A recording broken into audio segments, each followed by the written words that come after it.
70 दिन है तुम लोगों के पास তোমালোকৰ জীৱনৰ আটাইতকৈ ইম্পৰ্টেণ্ট 70 ডেজ এই লাষ্টৰ 70 ডেজ যিকেইটা আছে তোমালোকৰ HS ফাইনেলৰ কাৰণে জানানে কথাটো ফিল হোৱা নাই বহুতৰ ফিল এটা দিবলৈকে আহিছোঁ মই ভিডিঅ'টোলৈ তোমালোকৰ জীৱনৰ আটাইতকৈ ডাঙৰ পৰীক্ষাটো দিবলৈ গৈ আছা এই 70 ডেজত ৰুটিন অলৰেডি ওলালে ফাইনেলৰ কাৰণে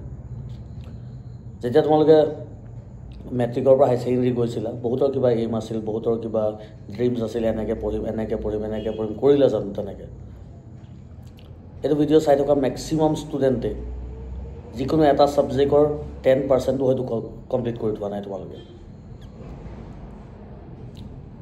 এই দুবছৰ ফাৰ্ষ্ট ইয়াৰটো এনেই গুচি গ'ল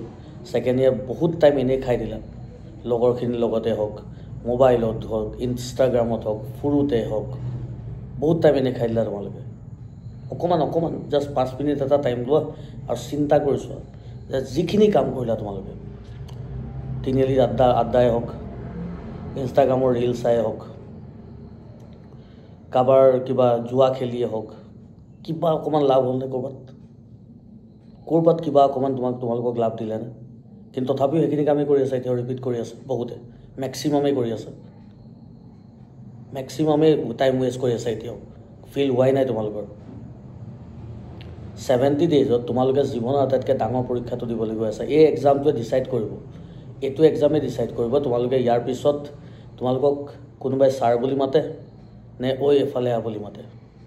এই এক্সামটোৱে ডিচাইড কৰিব তোমালোকে যে তোমালোকৰ ভিতৰত কোন কটন কলেজত পঢ়ে কোন NN শইকীয়াত পঢ়ে কোনে চিট নোপোৱাকৈ ইখন কলেজৰ পৰা ইখন কলেজে দৌৰাদৌৰি কৰি ফুৰে কিছুমান কথা থাকে আমি এইটো এজত যিটো এজত আছোঁ এইটো মোবাইলৰে যিটো টেকন'লজি এজ সেই এজটোত আমি অকণমান শ্ব' অফ কৰিবও লাগিব হয়নে নহ'লে পাত্তা নিদিয়ে অপজিট জেণ্ডাৰে আমাক পাত্তা নিদিব পাৰে সেইটো এটা ইনচিকিউৰিটি থাকি যায় সেইটো শ্ব' অফ কৰি কি পালা আজিলৈকে শ্ব' অফ কৰি কিবা পালা জানো তাই এৰিবলগীয়া আছে এনেও এৰিব তুমি শ্ব' অফ কৰি লাভ নাই বুজিছা তো এইবোৰ শ্ব' অফগিৰিৰ পৰা এইবিলাক দামী বস্তু এটা হাতত ৰখাৰ পৰা আৰম্ভ কৰি জুৱা খেলৰ পৰা আৰম্ভ কৰি তিনিআলিত আড্ডাবোৰৰ আৰম্ভ কৰি বেয়া বস্তুৰ কাৰণে টাইম ওলোৱাৰ পৰা আৰম্ভ কৰি এইবোৰ এতিয়ালৈকেতো এৰিব নোৱাৰিলা তোমালোকে এই 70 ডেজত এৰিব পাৰিবানে নে গোটেই জীৱনটো এনেকৈ থাকিব বুলি ভাবি ল'লা যদি অকণমানো বুজি পাইছা মই সৰুকৈ সলিউশ্যন এটাও দিম মই তোমালোকক এতিয়ালৈকে তোমালোকৰ প্ৰব্লেমখিনিয়ে দেখাই আছোঁ অকল প্ৰব্লেমখিনি দেখাই থাকিলেতো ভিডিঅ'টো ইনকমপ্লিট হৈ যাব মই সলিউশ্যন এটাও দিব লাগিব মই সলিউশ্যন এটা দিম সেইটো মানা নামানা সেইটো তোমালোকৰ কথা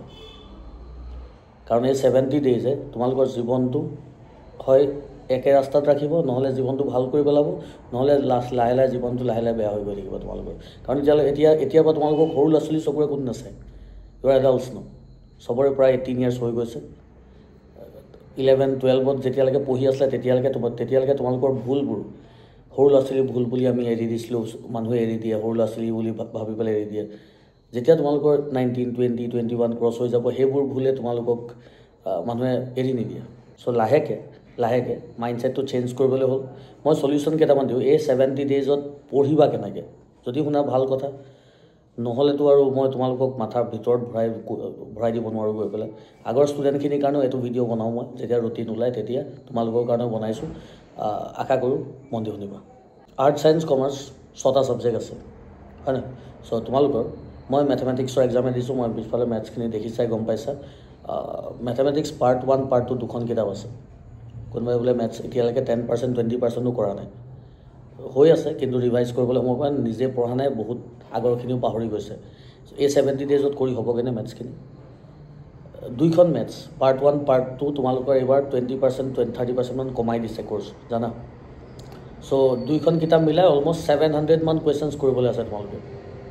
দুইখন কিতাপৰ মিলাই 700 মান কুৱেশ্যনছ আছে যিখিনিৰ পৰা পৰীক্ষাত আহিব 700ক 70ৰে ডিভাইড কৰি দিয়াচোন কিমান পোৱা 700 ডিভাইডেড বাই 70 কিমান হয় 10 হয় তাৰমানে কি যে প্ৰতিদিনে যদি 10টা কুৱেশ্যন কৰা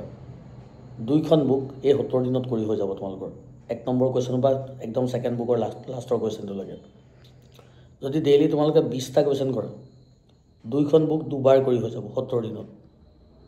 যদি তোমালোকে 30টা কোৱেশ্চন কৰা 2খন বুক 3বাৰ কৰি হৈ যাব তোমালোকৰ আৰু 2খন বুক প্ৰতিটো কোৱেশ্চন যেতিয়া 3বাৰ কৰি দিবা তাৰ পিছত আৰু কিবা কৰিব লাগে জানো তোমালোকে একো কৰিব নালাগে এই 2 বছৰটো এনেই গ'ল কিবা কৰিব আছে এই কিদিনতে কৰি দিয়া দেখাই দিয়া পাৰো বুলি বুজিছা তো 30টা কোৱেশ্চন কৰিবলৈ তোমালোকৰ ম্যাক্সিমাম কিমান টাইম লাগিব 2 ঘণ্টা 2.5 ঘণ্টা দি দিয়া ম্যাথছত 2.5 ঘণ্টা দিলা তেনেকৈ 4টা সাবজেক্টত 2.5 ঘণ্টাকৈ কিমান ঘণ্টা হৈ গ'ল 10 ঘণ্টা হৈ গ'ল 24 ঘণ্টাৰ ভিতৰত 10 ঘণ্টাহে টাইম দিবলৈ কৈছোঁ তোমালোকক ইংলিছ আৰু অলটি ইংলিছ আৰু আছামিজ সেই ক'ৰবাত মাজে মাজে 1 ঘণ্টা 2 ঘণ্টা উলিয়াই লোৱা 2.5 ঘণ্টা ফিজিক্স 2.5 ঘণ্টা কেমিষ্ট্ৰি 2.5 ঘণ্টা মেথমেটিক্স 2.5 ঘণ্টা বায়'লজি হৈ গ'ল 10 ঘণ্টা আহি যোৱা কিবা এটা বুজাই আছোঁ আহা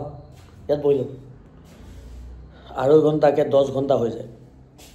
ইংলিছ আৰু অলটি বা ইংলিছ আৰু আছামিজ কাৰণে 1 ঘণ্টা থৈ দিয়া 12 ঘণ্টা হৈ গ'ল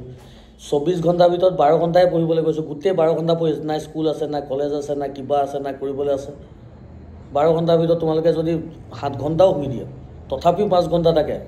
সেই 5 ঘণ্টাত মোবাইল চলোৱা কিবা কৰা হাগামোটা কৰা খোৱা বোৱা কৰা সেইবিলাকো আছে 12 ঘণ্টা পঢ়ি দিয়ে এই 70 দিনে পঢ়িবলৈ আছে গোটেই 2 বছৰটো এনেই কটাই দিলা এই 70 ডেইজতহে তোমালোকক মই 12 আৱাৰ্ছ পঢ়িবলৈ দিছোঁ ইমান টান কাম নাই আৰু এটা কথা আমি যেতিয়া মই এইটো টাইমত যেতিয়া কিবা এটা ইম্পৰ্টেণ্ট কাম কৰিবলৈ লওঁ লগত যদি মোবাইলটো থাকে মোৰ 15 মিনিটৰ কামটো কৰিবলৈ 1 ঘণ্টা লাগে মই যেনিবা পেপাৰ এখনে কাটিবলৈ গৈছোঁ নৰ্মেলি মোৰ 20 মিনিট 25 মিনিটত হৈ যায় মোবাইলটো লগত থাকিলে মোৰ 1.5 ঘণ্টাটো নহয় এখন পেপাৰ কাৰণ নটিফিকেশ্যন আহি থাকে মেছেজ আহি যায় কোনোবাই কিবা কাৰোবাৰ কল আহি যায় তো সেইকাৰণে মই ইম্পৰ্টেণ্ট কামবোৰৰ টাইমত মোবাইলটো আঁতৰাই লওঁ এটা কথা এষাৰ আছে পঢ়া শুনা আৰু মোবাইল একেলগে কেতিয়াও নহয় যিকোনো এটাই হ'ব হয় মোবাইল টিপিলে মোবাইলে দিবা নহ'লে পঢ়া শুনা কৰিব আছে পঢ়া শুনাই কৰা মোবাইলটো অফ কৰি ছাইডত থৈ দিয়া তোমাৰ 2.5 ঘণ্টা হ'ব মেথছ 2.5 ঘণ্টা তুমি কৰিলা তুমি উঠি গ'লা কিবা এটা খালা মোবাইলটো ল'লা 0.5 ঘণ্টা চলাই দিয়া মেছেজৰ ৰিপ্লাই দিবলৈ আছে তাই ভাত খালে নে নাই সেইবিলাক সুধিবলৈ আছে সুধি লোৱা তাৰপিছত আকৌ মোবাইলটো থোৱা আকৌ ফিজিক্সত বহা 2.5 ঘণ্টা নোহোৱালৈকে উঠি নাহিবা ফোনটো হাতত নল'বা 2.5 ঘণ্টা কমপ্লিট হ'ব অকণমান ৰেষ্ট কৰা ভাত খোৱা কিবা কৰা মোবাইলটো চোৱা আকৌ অকণমান ৰেষ্ট কৰা আকৌ লৈ পেলাই আকৌ কেমেষ্ট্ৰিখন লৈ 2.5 ঘণ্টা পঢ়ি যোৱা তেনেকৈ পঢ়িব লাগিব এতিয়া আৰু যদি সেইখিনিকে কৰিব নোৱাৰা তেতিয়াতো উপায় নাই তেতিয়া আৰু এতিয়া এইটো লাষ্ট অপশ্যন তোমালোকৰ ওচৰত কাৰণ ৰিজাল্টটো ভাল কৰিবলৈ এনেকৈ পঢ়িব লাগিব উপায় নাই যদি ভাবিছা যে মোবাইলটো এৰিব নোৱাৰোঁ ইনষ্টাগ্ৰাম নোহোৱাকৈ থাকিব নোৱাৰোঁ ৰীল নোচোৱাকৈ থাকিব নোৱাৰোঁ মেছেজ নকৰাকৈ থাকিব নোৱাৰোঁ থাকি যোৱা তেনেকৈ মোৰনো কি যায় মোৰ কিবা যাব জানো ঠিক আছে চ' এইখিনি হ'ল কথা চ' এইখিনি হ'ল কথা ভিডিঅ'টো ভাল পালা বুলি ভাবিছোঁ ভিডিঅ'টো ইনফৰ্মেটিভ পালা বুলি ভাবিছোঁ অকণমান গাত লাগিছে বুলি ভাবিছোঁ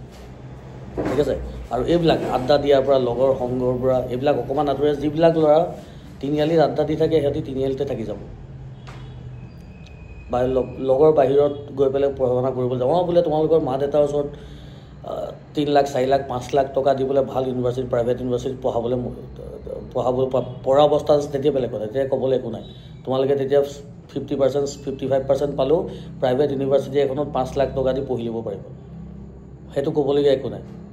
কিন্তু চবেইতো নোৱাৰে সেইটো এফৰ্ড কৰিবলৈ ল'ৰা বা ছোৱালীখিনিক কৈছোঁ যদি বেলেগ ইমানো বোলে ইনস্পায়াৰ হোৱা নাই 75% পালে তোমালোকে এখন স্কুটি পাবা সেইটো চিন্তা কৰিয়ে পঢ়া স্কুটি এখনতো ইনকাম কৰিবা নিজৰ হাৰ্ড ৱৰ্কেৰে সেইটো চিন্তা কৰিয়ে পঢ়ি দিয়া ঠিক আছে চ' ভিডিঅ'টো বৰ বেছি দীঘল নকৰা এতিয়াৰ পৰা পঢ়িব লাগিব বাই বাই